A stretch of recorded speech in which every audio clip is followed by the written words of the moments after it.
E aí, pessoas, tudo bom? Ah, Hoje a gente tá fazendo essa gravação, né, diretamente pro YouTube, né? Normalmente a gente faz uma gravação da live, mas hoje vai direto pro YouTube, porque esse conteúdo que tá saindo, ele saiu ontem, né? O Metagame Breakdown do Championship, né? Que a gente vai ter na sexta-feira, né? Começando às 14 horas. E eu queria muito fazer essa análise aqui com vocês, porque eu tô bem animado para esse evento em termos de metagame, já que, para quem não sabe, o Kamigawa Championship será em dois formatos, Alchemy e Histórico. Uma coisa que esses formatos têm em comum é que ambos os formatos não foram muito explorados ainda. Então tem uma janela para muita coisa legal. Dá para algum time treinar bastante ali, pegar um deck para quebrar o formato. Eu gosto muito disso. E se tornou meio raro, né? A partir do momento que, né, a gente tem mais informação e tal. Então ficou bem mais difícil alguém quebrar um formato. E eu espero um pouco disso nesse torneio, seja no Histórico, seja no Alchemy. O Alchemy, até a gente teve alguns eventos interessantes. Quando chegar na parte do Alchemy eu vou falar um pouco mais sobre isso, mas do Histórico não. Então eu tô esperando várias novidades aqui, né? Isso daqui foi feito, essa análise foi feita pelo, né, os números no caso, pelo Frank Karsten. Tem um total de 229 jogadores que estão neste metagame, tá? Então a gente vai começar aqui com o Histórico. O metagame do Histórico tá com uma dominância muito grande do Zed Fênix, e não me surpreende por algumas razões. Primeiro, e a razão mais óbvia, Zed Fênix é um deck muito bom. Ele é realmente bom. Ele vinha como um bom deck, e não me surpreende ele pegar, tipo, 24,5% do ambiente. O baralho é muito consistente, né? Pra quem já jogou com Zed Fênix no Modern, né, antes dos banimentos, ou pra quem joga no Pioneer, o deck é um pouco diferente. Ele tem linhas mais agressivas, e isso é bem interessante, né? Ele usa, né, algumas cartas mais na linha do Prowess. Mas eu acho que também conta muito a questão de que o Fênix, ele é um deck que tá aí há algum tempo, né? Eu acho que é um argumento até que aproxima do Food, né? O Golgari Food, que inclusive foi super bem em eventos passados também, né? E o Zed Fênix é um deck que as pessoas já conhecem, é um deck que ele não sofre tanto num metagame desconhecido, e tudo isso atrai ele muito. Decks como Golgari Food, por exemplo, podem sofrer se, por exemplo, aparecer um combo, já que não é um deck que coloca tanta pressão assim. O Fênix tem um kit meio que completo. Ninguém tá falando que o Fênix é um deck mega dominante, então, por exemplo, a match contra a Nive não é uma match que anima quem joga de Fênix, mas o deck realmente, assim, ele é muito bom. Não tem como dizer que um deck que tem feitiço de Slut seja ruim, né? Então ele consegue ligar muito rápido, ele tem linhas boas de jogo, e tudo isso anima bastante, né? Um dos decks que usa, né, as cartas que vieram do Modern. Então a gente tem Darcy junto com Lúthien. É uma combinação, assim, que seria muito forte no Modern, e você consegue usar no Histórico, né? A ideia de vou jogar com o que eu acho que é muito roubado se aplica muito em por que jogar de Fênix. Eu acho que é uma zona de conforto pra muita gente. Eu falei do Golgari Food, né, como o terceiro deck mais jogado. O segundo deck mais jogado é o Azorius Control. A call do Azorius Control é muito simples. É um deck que consegue usar tanto Cage quanto Rest in Peace de main. E essas duas cartas estão muito bem posicionadas contra os decks que a gente esperava muito, né, que são o Zed Fênix e o Golgari Food. Por quê? O Zed Fênix e o Golgari Food foram decks que foram muito bem em outras edições de Championship. Então a gente espera que eles continuem indo bem. Um outro ponto que é muito a favor das Azorius Control, isso pra mim, é uma das grandes explicações de estar com esse deck. É um dos decks que mais ganhou com o Kamigawa.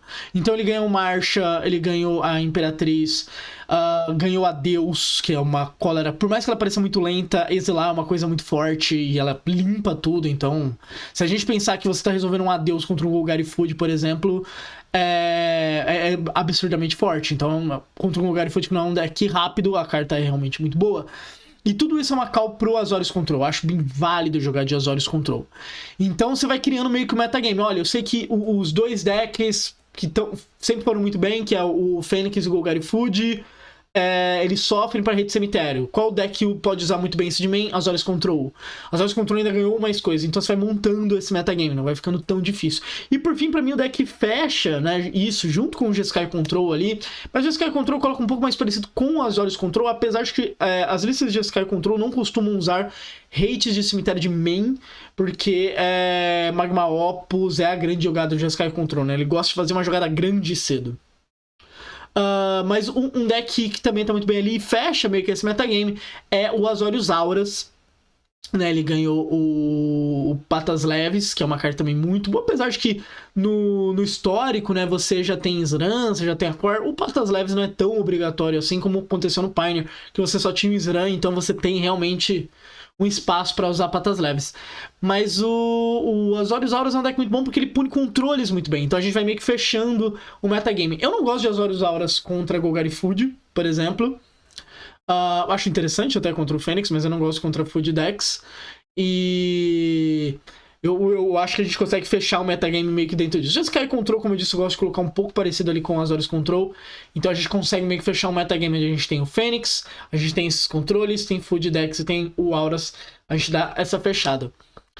Outros 3 decks ali que estão bem representados são o Azorius Lotus Field, o Azorius Iorion e o Rakdos Arcanist. O Rakdos Arcanist, ele é um deck também que tem uma história bem grande assim no formato, então não é tão novidade.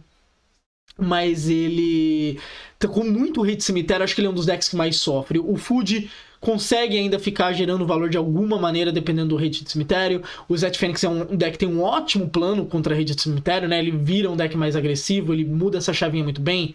Pode usar Planeswalkers, pode usar mais criaturas no sideboard. Enquanto que o Rakdos Arcanista não, ele sofre mais. É um deck que gera muito valor em cima do cemitério, mas ele sofre mais. O Lotus Field Combo não é uma novidade. Não é exatamente um combo, né? Mas ele faz uma aceleração, ele tem uma jogada de sinergia muito boa. E é um deck que já tinha surgido. De novo, decks Azorius ganharam muitas cartas boas. E com certeza está puxando muito. Ali tem o Resolve Auras também, que daí é por conta de você querer jogar com a aura, né, da Kaya, que salva as suas coisas. Mas eu prefiro um pouco mais o Azorius Auras, porque eu acho que Spell Pierce tá uma carta melhor posicionada. Mas a gente tem um metagame que, assim, ele não é tão variado quanto metagames que a gente viu nos outros torneios históricos. Então a gente tá vendo torneios, às vezes, com 10% do deck mais jogado, né? Uma coisa que variava muito. Mas é um ambiente bem saudável, assim, né? A gente vai montando aquele pedra, papel, tesoura, que é uma característica, né, de ambientes saudáveis. Então, o Fênix contra o Food... ter os pássaros dá muita vantagem pro Fênix, mas o Fênix vai sofrer, por exemplo, contra algumas estratégias de controle. Essas estratégias vão sofrer contra auras vai sofrer contra o Food, né? Então a gente consegue fazer essa ideia muito bem. Aqui eles detalham, né, um pouco melhor, então uns bonus tokens, aí entram alguns decks diferentes. O histórico sempre tem essas coisas de um de cada, 2 de cada. É bem comum. Aqui a gente tem alguém jogando de Esper, Greasy Fang, né? Que daí você faz o Greasy Fang, daí traz algum veículo gigantesco, né? Esse deck tá tentando se criar no Pioneer, né? Principalmente após o Bandilurus. Mas ainda tá procurando espaço, né?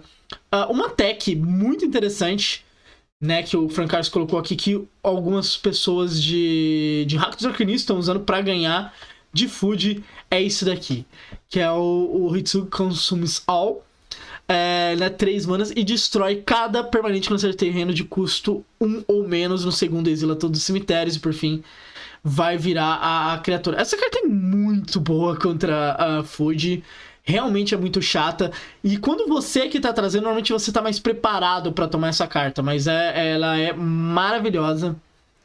E... É o tipo de tech que eu quero ver. Que nem eu falei, eu tô esperando techs, eu tô esperando coisas novas. E pra mim esse é exatamente o tipo de carta que vem disso.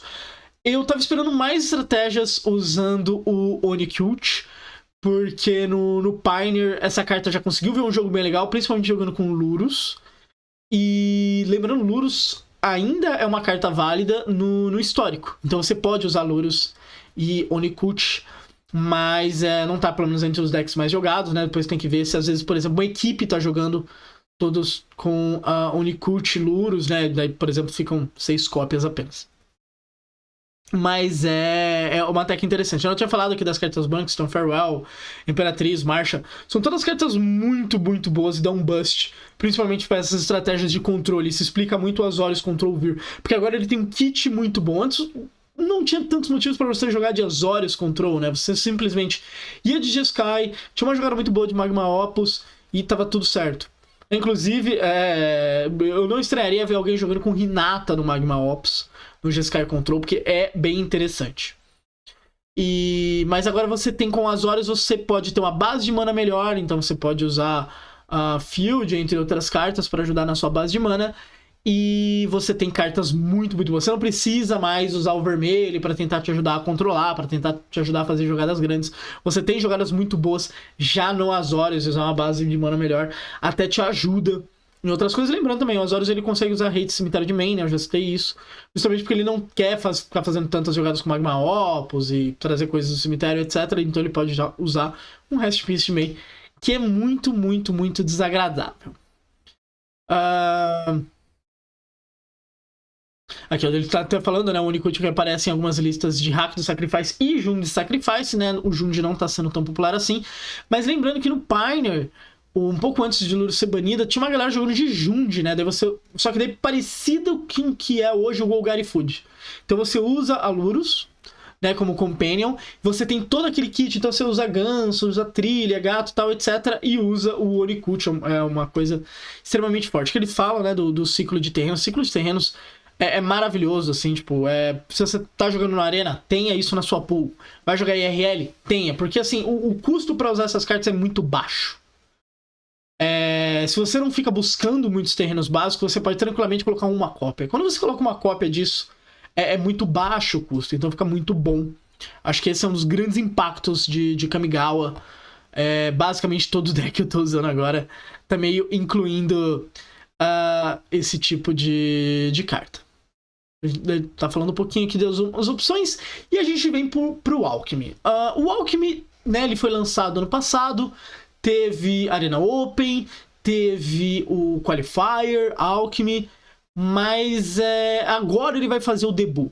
É uma tradição da Wizard, sempre que ela lança um formato novo, ela faz um debut. Inclusive, você que está vendo isso no YouTube, a gente tem aqui o vídeo da final de quando o Modern foi lançado, né, que é o Pro Tour Philadelphia. Você pode dar uma olhada lá na nossa versão comentada. E, né, o Pioneer teve também esse debut, né, foi com o Regional Players Tour. E agora o Alchemy tem, né, ele finalmente chega num torneio profissional mesmo, né, chega nas grandes luzes do Magic. Eu queria falar um pouco assim, sobre eventos. A gente teve um qualifier pro próximo Championship, que foi Alchemy, e teve um domínio muito grande do Naya Runes. E aí o grande ponto Naya Runes é o melhor deck do formato, por uma diferença muito grande, e o metagame esperado é o metagame de Naya Runes e anti-Naya Runes. Então o W Control era uma ótima opção, porque é um deck que você pode jogar full remoções e jogar com várias cópias de Adeus, que é uma carta que o Naya Runes não quer ver, porque é muito difícil fugir, você tem que usar algumas techs para tentar sair. Então o Guard, né, que tira as criaturas de fase, se traz PVs e tal, etc. Que são coisas que a gente já vê no Standard, isso que eu acho muito interessante do Alchemy. Às vezes a gente vê desenvolvimentos do Standard que depois vão ser espelhados no metagame do Alchemy. Então é bem interessante você acompanhar os dois formatos. E a resposta que veio assim do metagame me surpreendeu, mas ela é bem interessante, que é o Mono White Agro. O Mono White Agro é um deck que no Standard a gente já via muito isso, né? Inclusive na mão do grande amigo meu, o Lucas Diggs, né? Que é jogar de Mono White para ganhar de runas. O Mono White ele consegue fazer isso. Seja porque ele é um deck rápido e que tem boas remoções. E quando eu falo boas remoções, eu tô falando de Cátaro, eu tô falando de Skyclave. Então ele tem cartas ali que já vão entrar e vão remover bem. Porque um segredo sobre Naya Runes, ele precisa que as criaturas dele fiquem na mesa. E se você ficar exilando elas ficam muito piores. E não tem tantas criaturas assim. E quando você tá tomando pressão, você não tem tempo de achar mais cartas. Então nesse sentido o Mono White é muito bom. E uma tech que começou a aparecer muito há mais ou menos uns 10 dias no Standard, provavelmente a galera do Mono White aqui tá usando, é Arconte de Side, né, Arconte de Emeria, que é uma carta que impede de fazer duas mágicas. Então, aquela explosão do Naya Runes, né, aquela jogada que você você tem a criatura encantamento, depois você faz o campeão, e aí você começa a descarregar, né, várias runas de graça, e você faz uma criatura enorme, bate e tal, etc. Essa situação não acontece. Então, o Mono White ficar tão bom é interessante. E o Mono White, ele ataca, por exemplo, num possível Azorius Control, acho que era uma grande previsão, né? Tá ali como o quinto deck mais jogado. E ele também tem algumas ferramentas para atacar com isso. Então, né, ele vai usar PV, vai usar Raidane e tal, etc. Então, ele atacava muito bem. Por isso faz até sentido esse Mono White aparecendo, né? A gente já teve essa crescente no Standard, ele só acompanhou. Agora, tem dois decks aqui que foram, acho que, as grandes surpresas. E, né, eu falei que eu queria surpresa aqui, e o Alchemy, por enquanto, está fazendo muito bem a parte dele. Um é o Orzhov Adventure. 17 pessoas estão. É o terceiro deck mais jogado. É um deck que não joga no Standard. Ele é considerado um power level muito baixo, mas no Alchemy ele tomou buffs. Tanto o Orzhov Adventure quanto os zumbis tomaram buffs, então a gente podia esperar alguma coisa sobre esses decks. E aparentemente uma galera deu uma acreditada aqui, né? A gente tem que lembrar que mudam os textos de algumas cartas. Vou ver se eu pego aqui bonitinho pra gente falar um pouquinho. Então aqui, ó, Nadar, por exemplo, uma das cartas. Várias cartas melhoraram nesse arquétipo, e por isso ele acaba se tornando tão interessante, né? Então, vira aquela ideia Orzhov mais mid-range, né? Mais baseado em criaturas. Lembrando, esse deck existe no Standard, né? Um deck que é um Orzhov mid-range baseado em criaturas, mas aqui ele tá usando uma ideia com as aventuras, né? Porque as criaturas melhoraram um pouquinho. Qual que é o problema de aventura? A aventura demora pra gerar uma vantagem muito grande. Então você precisa tentar usar o máximo de cartas possíveis de aventura para acelerar esse processo e chegar finalmente numa aventura que te dê um card advantage, né? Que crie um corpo, que te dê alguma vantagem real. Porque um ETB ele tem que ser bom para ele jogar bastante. Se você melhora as criaturas, aí você começa a analisar de outra maneira, porque são criaturas boas que por acaso tem um ETB. E foi basicamente isso que aconteceu. Então a gente tem listas mais mid-range, né? A Shell Orzhov é muito boa no Standard, tem ótimas emoções e tal. E isso significa dominar o Naya Runes, que era o grande alvo, né? Acho que pra todo mundo tá se preparando. E você tem toda essa Shell, e agora com umas criaturas um pouco melhores. E um outro deck que surpreendeu é o Mardum mid-range. Né, o dragão, né? Que tomou infinitos nerfs. Deixa eu ver se eu acho ele bonitinho ali. Ele é uma das grandes cartas. Uma das cartas que algumas pessoas estão usando. Mas o vermelho. Isso aqui é muito legal. Estão usando muito o vermelho por causa de Fable of the Mirror Breaker, né? Que é, né, a carta que vira um Kikijiki. E várias cartas com triggers quando entram. Então aqui eles citam, né, Skyclave, o City Stalker. City Stalker é uma carta bem legal. Né, tem o acesso a Vanishing Verse, assim como o Orzhov. O Orzhov com Dungeon. Então, mas aí a gente tem essa carta. Então eu tenho vários ETBs e uma carta que uma hora pode aproveitar disso. Eu achei bem bacana a ideia. Você tenta fazer mais mid-range, né? Tem o dragão também que tomou vários nerfs, mas ainda é uma carta, 4 manas, 4/4, war, tal, etc. Tem um ETB. Mas você tem principalmente o Fable of the Mirror Breaker. Eu acho que é a grande carta aqui que pode dar muito trabalho e pode, né, surpreender. Eu vou estar bem animado para assistir essas partidas de Alchemy. Como eu disse, o Alchemy histórico eles não tiveram tantos torneios. O Alchemy ainda teve um qualifier, mas depois não teve mais nada. E isso dá uma janela muito boa para você quebrar o formato, sentar, jogar ele bastante. Principalmente fora de filas ranqueadas e tal. Então você pode ficar jogando com uma galera ali e trabalhar isso. Isso é a base para grandes equipes quebrarem um formato. Então, quando você não tem tantos eventos grandes e vem, né, com esse mistério, então para mim esse Mardum mid-range, o Orzhov Adventure, são os grandes decks assim que para você ficar de olho nesse Championship. Falando um pouquinho sobre como eu espero que os arquétipos vão e os resultados desse evento no histórico, ao menos que alguma coisa muito incrível esteja vindo, eu tô esperando muito do Golgari Food e do Zet Phoenix, porque eu considero decks melhores do que os outros e decks que podem ser tunados muito bem. Como eu disse, o Zet Phoenix, por exemplo, desculpa, ele tem um plano B bom contra a hit de cemitério, e muita gente só aposta em hit de cemitério pra ganhar dele. E o Agora, o Fuji ele também consegue ir desenvolvendo um jogo de plano B bom. Ele sofre um pouco mais para rates de cemitério, mas ele ainda é um deck que tem, por exemplo, trilha de migalhas, então ele consegue achar bem as suas respostas. Eu tô esperando muito mais desses decks do que, por exemplo, do Azorius Control, do Azorius Aura e etc. Então, pra mim, os decks que eu espero...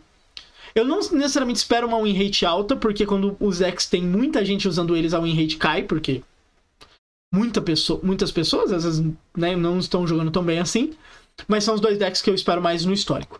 No Alchemy, o White Win e o Runas, pra mim, são os dois decks que eu espero bastante. Principalmente porque o Naya Runas, pra mim, é um deck que ele é difícil de ser bem pilotado. Ele lembra muito aquela máxima do Mono Red, sabe?